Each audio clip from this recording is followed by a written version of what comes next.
মিটিংটা আমরা সমাপ্ত করবো। আর কেউ কি বলবেন? কিছু দু চারটা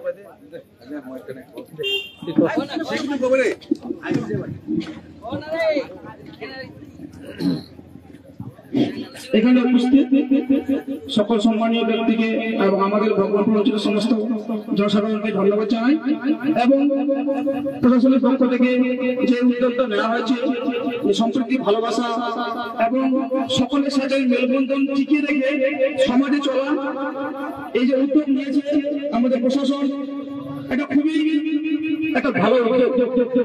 কারণ ভারতবর্ষ এমন একটা দেশ, যে দেশে অসংখ্য ধর্মের মানুষ, প্রায় 140 কোটির উপর মানুষ বসবাস করছেন।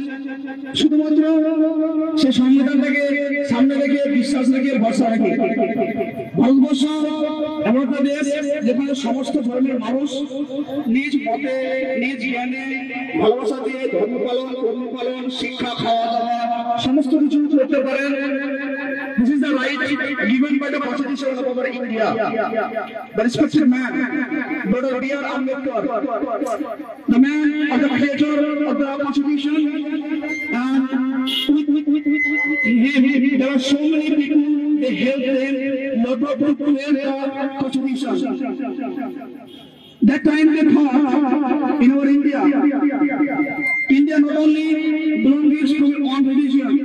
In India, there are several religions, so we have to make a constitution which constitution give the power of every religion, every person to speak their own way, to eat, to dress, everyone.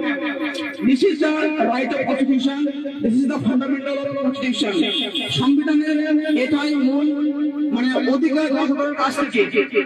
আর প্রত্যেকটা মানুষকে উচিত, বিশেষ করে গ্রামগঞ্জের মানুষ মানে অতটা শিক্ষার সঙ্গে যুক্ত থাকেন না, তারা চাষবাস, হাল এইসব জিনিস নিয়ে ব্যস্ত থাকেন, তাদের তো সেরকম সুযোগ থাকে না যে বই পড়বে বা পৃথিবীটাকে জানবেন।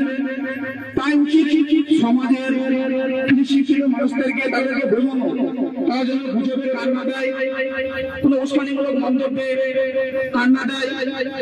প্রশাসনের ব্যবস্থা হতে হবে যে সমাজে কোনো পাড়ায়, কোনো বাড়িতে কোনো চোর জামাল হয়, কোনো অশান্তি হয়, অবশ্যই প্রশাসনকে বলতে হবে। প্রশাসন আমাদের যথাযথ সাহায্য করবে, কারণ তিনারাও মানুষ, তিনাদেরও মন রয়েছে। যুক্তির দিক দিয়ে দেখলে পরে অবশ্যই সেটা করবেন, কারণ এটা সংবিধানের right. Everyone has to right to speak, to right to dress, to eat. প্রত্যেকের খাওয়া দাওয়া, কথাবার্তা বলার অধিকার রয়েছে। কিন্তু আমাদের যে প্রত্যন্ত এলাকা, এখানে বলা যায় যে মুসলমানের সংখ্যাটা বেশি, হিন্দু সংখ্যাটা কম, সেটা কোনো বড় ব্যাপার নয়। যদি প্রত্যেকটা মানুষের ভেতর সম্প্রীতির ভালোবাসা, আদর থাকে, তাহলে একটা শত্রু বন্ধু হয়ে যেতে পারে ভালোবাসার মধ্য দিয়ে।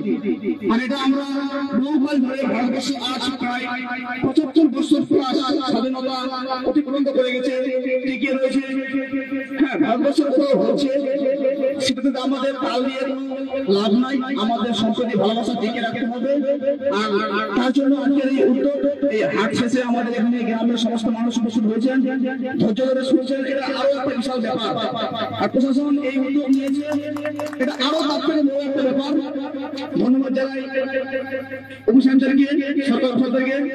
আমার এগুলো জানি না, ভবিষ্যতে শিখে দেবো, কিন্তু সবাই চেষ্টা করবেন যে একটা বললো ওই টিঙ্কুটা যে সকালবেলা উঠে আমরা একসাথে বসে দোকানে চা খেতে পারি, এই কথার মধ্যে দিয়ে উনি বুঝতে পেরেছে। বুঝতে হবে সকলে মিলেমিশে ভালোবাসে চলুন।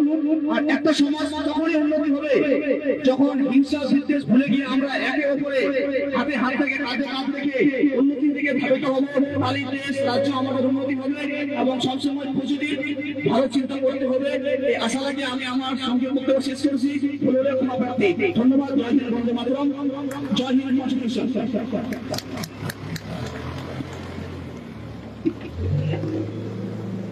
আর কিছু বলবেন? আচ্ছা, একটা গুরুত্বপূর্ণ কথা আপনি বললেন, যেটা হচ্ছে যে আমাদের